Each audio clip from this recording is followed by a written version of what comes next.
What if the version of you that's exhausted, overthinking, people pleasing, and constantly just trying to make it is not the real you?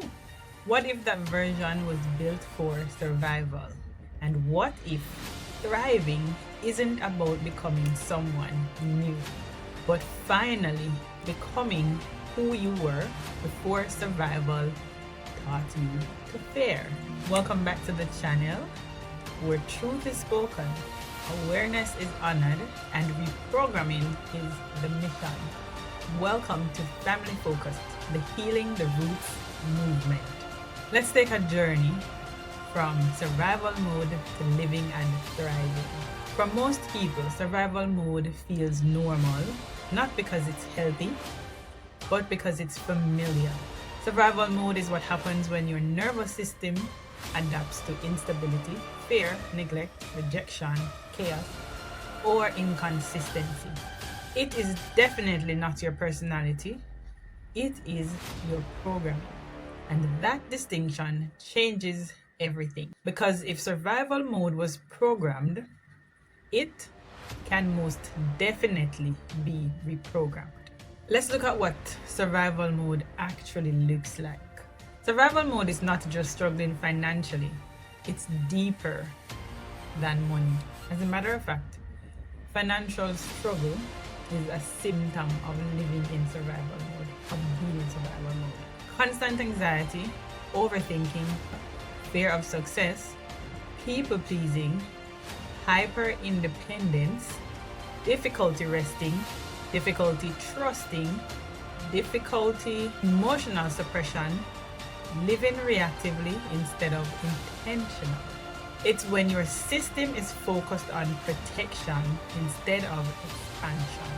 Your body may be alive, but your identity is operating from defense. And the core truth, a system built for emergencies cannot build abundance. Let that sink in. If your mind, body, and identity were shaped around avoiding pain, then thriving will feel unsafe.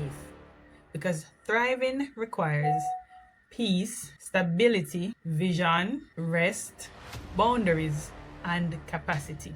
Survival mode often mistakes peace for danger because chaos is what it knows.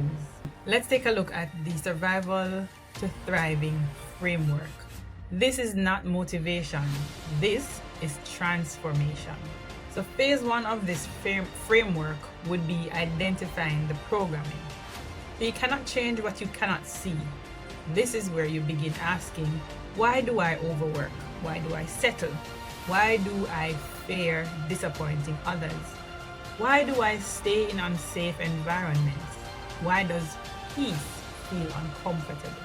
This phase is about recognizing my patterns were learned. This is where Viktor Frankl's principle becomes life-changing. Between stimulus and response, there is a space. And in that space is our power to choose. And awareness expands that space. Phase two is the disruption. Interrupt automatic survival responses. Once you identify the programming, you must challenge it. This means saying no, setting boundaries, choosing differently, leaving toxic cycles, prioritizing long-term health over short-term comfort. This phase feels uncomfortable because survival programming resists change. Why? Because your old system equates familiar with safe, even when familiar is harmful.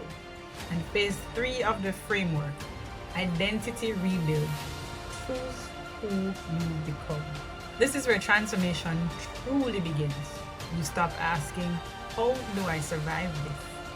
And start asking, who do I want to become? This phase includes building self-worth, developing emotional regulation, creating new standards, choosing aligned relationships, and not just getting involved with people or being friends with somebody just because they're your neighbors or them sit next to you in the office, or your childhood friends. Those are no reasons to be friends with somebody or to have a relationship with somebody. Reconstructing beliefs about money, love, success, and self. And this is the part that I struggle with most of all, is reconstructing the belief. And reconstructing it is half of the journey, but maintaining and sustaining the belief is the bulk of it. This is manual control, and yes, it takes effort. But effort is different from suffering. Phase 4 of the framework, the environment shift. Build systems that support thriving. Your environment either reinforces survival or supports transformation. This includes relationships, work, community, habits, content consumption, physical space.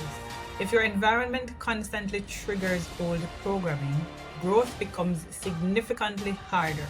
Healing, reprogramming, and thriving require fertile ground. You cannot sustainably thrive in an environment designed to keep you small. And phase 5 of this framework is where you move into expansion, living and thriving. Most teachers in this space will refer to it as flow state, where things just start to happen by a thought. It's kind of like how the internet works now, or social media work, where if you have your phone in your hand and you say something out loud, you want something or whatnot, by the time you go on your phone and you scroll for it, you see an ad for that very same thing you were just talking about. So when you get to that state in life where you think of something, just a thought about something, and before you know it, it is manifesting in your physical reality. That's when you're in living and thriving or expansion phase. This is where you stop merely surviving life and begin building it. Thriving looks like peace without guilt, success without burnout, love without fear, boundaries without apology, rest without shame, purpose without constant exhaustion. Thriving is not perfection. Thriving is alignment. Thriving does not mean you never face hardship again. It means hardship no longer defines your identity. You stop being ruled by your wounds and begin being guided by your vision. Survival mode may have protected you, but it was never supposed to become your permanent identity. You were not designed only to survive. You were designed to expand, to build, to choose, to thrive.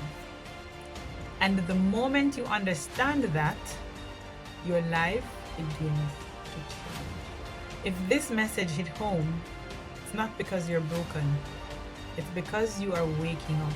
And reprogramming begins where awareness starts. If this helped you, like, share, and subscribe. And let's keep healing, one truth at a time. Healing our nation, one child at a time. And my book recommendation for today is The 7 Habits of Highly Effective People by Stephen Covey. And before I go, I'd like to say hello to my now 472 subscribers. And thank you to those of you who continue to interact with my content. See you on the next video.